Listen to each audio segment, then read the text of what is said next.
ഇന്ന് നമുക്കൊരു നല്ല ടേസ്റ്റുള്ളൊരു ബീഫ് കറി ട്രൈ ചെയ്താലോ? വലിയ എക്സ്പീരിയൻസ് ഒന്നും ഇല്ല കേട്ടോ. ഞാൻ എൻ്റേതായിട്ടുള്ള രീതിയിൽ ഉണ്ടാക്കുക. ചിലപ്പോൾ ഇതിലും നന്നായി ഉണ്ടാക്കണവരുണ്ടാവും. നമുക്ക് എങ്ങനെ നോക്കാം കേട്ടോ. അപ്പോൾ നമ്മുടെ ഞായറാഴ്ചകളിലാണ് കേട്ടോ ലക്കിടിൽ കിട്ടുക.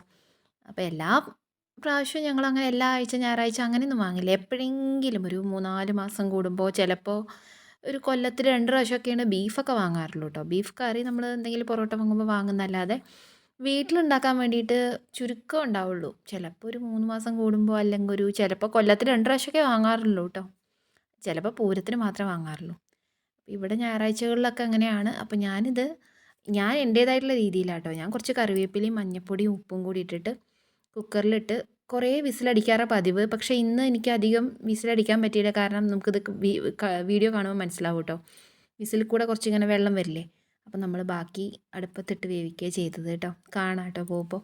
അപ്പോൾ അതിനുള്ള ഉള്ളിയൊക്കെ നേരാക്കി വിസിൽ വന്നു. ഉണ്ടോ വിസിൽ വരുമ്പോൾ ഒപ്പം വെള്ളം വരുമ്പോൾ നമുക്ക് അവിടെയൊക്കെ ആയിക്കഴിഞ്ഞാൽ പിന്നെ അടുക്കള ഭയങ്കര സ്മെല്ലായിരിക്കും. അപ്പോൾ ഞാനൊരു 5 വിസിൽ വരുത്തിയിട്ട് പിന്നെ ഓഫ് ചെയ്ത് വെച്ചു.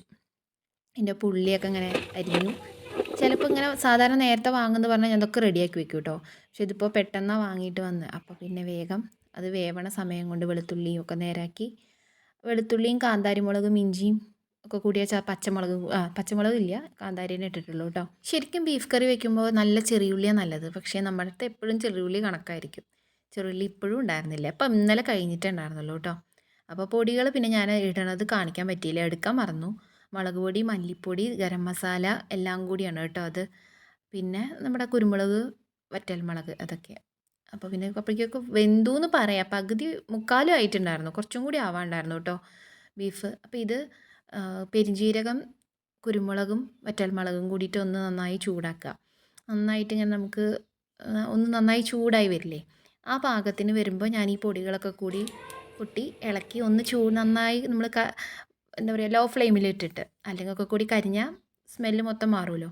അപ്പോൾ ഇത് ഗരം മസാല ഞാനിവിടെ പൊടിച്ചുണ്ടാക്കിയതാണ് കേട്ടോ. നമ്മൾ പട്ട ഗ്രാമ്പൂ എല്ലാം കൂടി പൊടിച്ചിട്ട് ഞാൻ ഉണ്ടാക്കിയതാണ് ഇവിടെ കേട്ടോ. അപ്പോൾ അതെല്ലാം കൂടി നമ്മുടെ കയ്യിലിപ്പോൾ മീറ്റ് മസാല ഉള്ളിച്ചാൽ സാധാരണ മീറ്റ് മസാല ഉണ്ടെങ്കിൽ ആ മീറ്റ് മസാല ഞാൻ ഇടാറ് കേട്ടോ. ചിലപ്പോൾ ചിക്കൻ മസാല ഇടും, അതേ ഉള്ളൂ വെച്ചാൽ. പക്ഷേ ഇത് ഞാൻ ഇവിടെ ഉണ്ടാക്കിയതാണേ. അപ്പോൾ ഇതിപ്പോൾ ഞാൻ അടുപ്പത്ത് വെച്ചത് എന്താ വെച്ചാൽ ബീഫ് കുറച്ച് അത്യാവശ്യം വേവുണ്ടല്ലോ. അപ്പോൾ നമ്മൾ ഗ്യാസിൽ ഇതാക്കി കഴിഞ്ഞാൽ കുറേ തുറന്ന് വേവിക്കുമ്പോൾ അത്രയും ഗ്യാസ് നഷ്ടമാണ്. അപ്പോൾ പിന്നെ അടുപ്പും വിറകും ഒക്കെ സൗകര്യങ്ങളുള്ളപ്പോൾ നമ്മൾ എന്തിനാണ് വെറുതെ ഇങ്ങനെ. അപ്പോൾ ആദ്യം എണ്ണ മൂത്ത് വരണേ ഉണ്ടായിരുന്നുള്ളൂ, അതാട്ടോ. പിന്നെ അടുപ്പ് നന്നായി കത്തുന്നുണ്ട്, പക്ഷേ ചട്ടിയല്ലേ അറിയാതെ ഞാൻ ആ കറിവേപ്പിൻ്റെ ഇല കൊണ്ടിടുമ്പോൾ മൂത്തിട്ടുണ്ടായിരുന്നില്ല. പിന്നെ പോകെ നല്ല ചൂട് കയറി കേട്ടോ. പിന്നെ എനിക്ക് പേടി, സത്യം പറഞ്ഞാൽ ഞാൻ അതിന് മുന്നേ പറഞ്ഞിട്ടുണ്ട്, ചട്ടിയിൽ ചൂട് കൂടുതലായാൽ അത് പൊട്ടുമോ എന്നൊരു പേടിയാണ്. അപ്പോൾ നമ്മുടെ പണി മൊത്തം വെള്ളത്തിലാവുമല്ലോ. അപ്പോൾ അത്യാവശ്യം നന്നായി മൂത്ത് വന്നപ്പോൾ കുറച്ച് ഒന്നും കൂടി നല്ല സോഫ്റ്റ് ആവാൻ വേണ്ടി കുറച്ച് ഉപ്പൊക്കെ ഇട്ടു. ഉപ്പ് ഞാൻ ഓൾറെഡി അതിൽ ഇട്ടിട്ടുണ്ടായിരുന്നു, എന്നാലും കുറച്ചും കൂടി ഇട്ടു കേട്ടോ. എന്നിട്ട് പിന്നെ നമ്മുടെ ഇഞ്ചി വെളുത്തുള്ളി മറ്റേ കാന്താരി മുളകൊക്കെ പേസ്റ്റ് ആക്കിയിട്ടില്ല, ഒന്ന് ചതച്ചിട്ടേ ഉള്ളൂ. അതെല്ലാം കൂടി അതിലിട്ടു. എന്നിട്ട് നന്നായി വഴറ്റിയിട്ട് നമ്മുടെ ഈ പൊടികളൊക്കെ ഒന്ന് ക്രഷ് ചെയ്തെടുത്തു. മിക്സിയിലിട്ട് ഒന്ന് ക്രഷ് ചെയ്തെടുത്തിട്ട് അതും കൂടി അതിലേക്ക് ആഡ് ചെയ്തു. ഇനി പൊടിയുടെ പച്ചക്കുത്ത് അധികം ഉണ്ടാവില്ല, ഒന്ന് യോജിപ്പിച്ചാൽ മതി ഉള്ളിയായിട്ട്. അപ്പോഴേക്കും തന്നെ ഓൾറെഡി നമ്മൾ വറുത്തതല്ലേ പൊടിയൊക്കെ.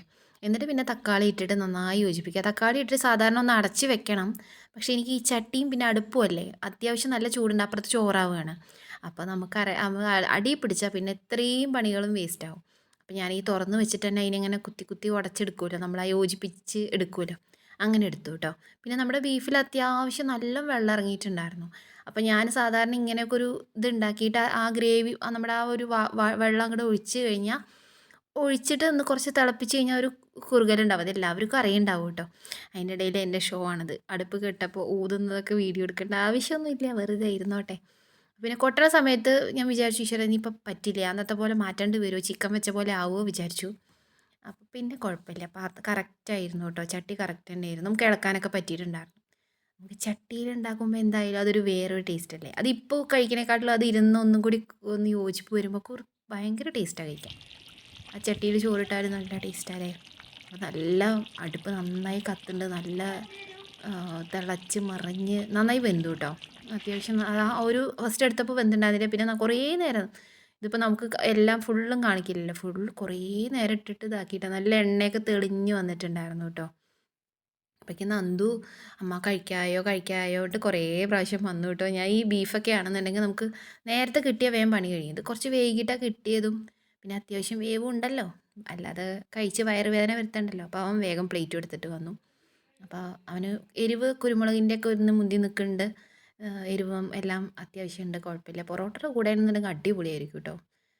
അപ്പോൾ എല്ലാവർക്കും ഈ റെസിപ്പി ഇഷ്ടപ്പെട്ടു എന്ന് വിചാരിക്കുന്നു. ഇഷ്ടപ്പെട്ടവർ ട്രൈ ചെയ്ത് നോക്കുക, കമൻസ് പറയാം കേട്ടോ.